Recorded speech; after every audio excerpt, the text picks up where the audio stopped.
Hey guys, welcome to Let's Spice It Up, coming from the computer lab at Benjamin Franklin High School. I'm here with Haley O'Loughlin, Cindy Quinoy, and I'm Chris West.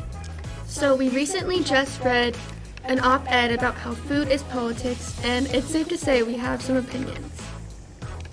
Yeah, definitely. And it was a lot about baguettes, which me personally, I'm not a bread consumer, so I don't really know much about it. But all of us here, we all have our different cultures, and we all have our opinions on it.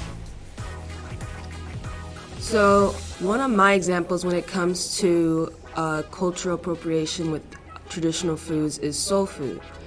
African Americans make soul food with chicken, rice, green beans, all the traditional soul food items. But recently, Americans have replaced this food with veganizing it, and it's just crazy how soul food isn't soul food anymore. It doesn't stop just there. With the uprise of TikTok also coming into play, different cultures are also getting their spot to shine, but this is also harming them as well, because while people are sharing their cultures, people are flipping it and taking that said culture and taking the food from it and Americanizing it as well, but not giving any recognition to the people who made it in the first place or how it was originally made, and just ripping it off and replacing it with something entirely different. Does anyone have an example of that? Because honestly, it's a little confusing to me how that could happen. Okay, so my example is with elotes and ceviche being replaced into cowboy caviar. So this new uprise with cowboy caviar has taken TikTok by storm basically, and everyone is making it. But while they are making it, they're making it incorrectly, and they are also not making it the way it was supposed to or intended to be, and there's no credit given to the originator. I'm sure everyone has probably seen those TikToks where it's a white woman trying to create mac and cheese or a knockoff version of Hamburger Helper with different ways, like putting the meat in, cutting holes into it, and then putting egg in it, and then surrounding it with mac and cheese, and just making food in an entirely different way than it's supposed to. It really shows how this new generation has been changing the ways foods are made to fit their own preferences rather than acknowledging the original culture behind it. America has taken foods from different countries. Like with Germany, we've taken hamburgers and hot dogs. We've taken from Mexico with burritos and tacos and enchiladas and any other thing that we've taken from them. Even though soul food was originated in America, it still was a huge thing in culture towards African Americans. And we've also taken from Asians with Thai, Chinese, and in Japan. We've taken a lot of their foods and created them as our own, not making them the same way that they were originally made before. Food is not just food as well. With a lot of these foods stemming from different cultures, there is background and history to it, and it is good to acknowledge that. I mean, if you want to recreate it as someone who isn't a part of that culture, you're all more than welcome to, because that's part of life. It's sharing different cultures. That's what makes it meaningful.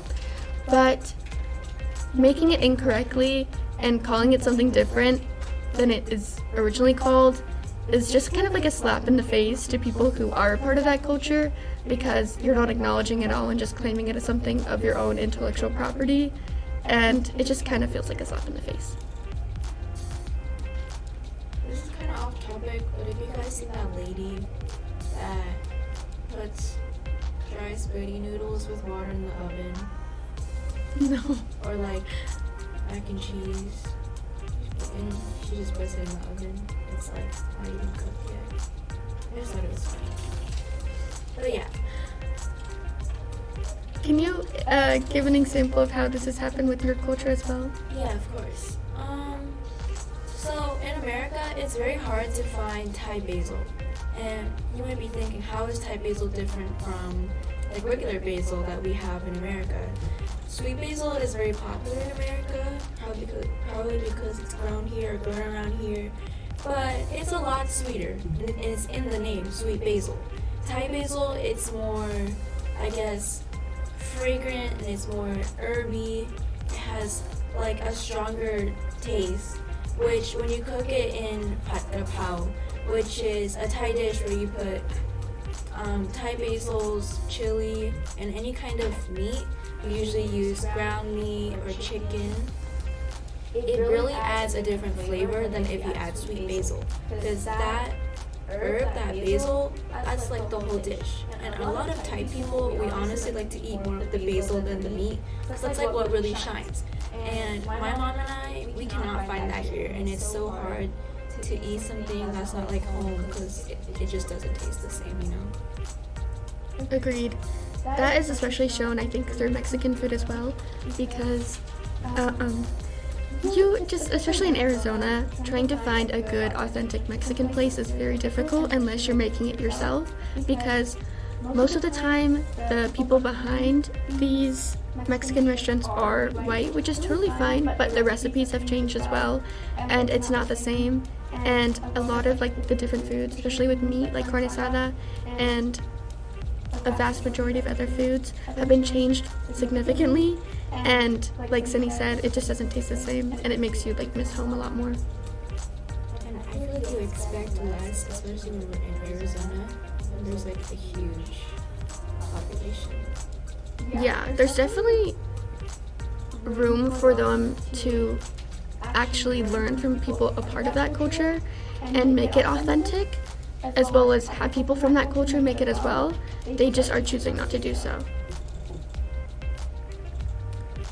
Yeah, so in my example, similar to what Haley was saying, it's hard to find a good soul food place. Like, you could go to any place that says they have soul food, but when it's not made by an African American or a black person, it's just not the same. It's made with different spices, or it's cooked in a different way than it originally was. It's just, you know, it's a good soul food place when the owner is African American or the cooks are African American.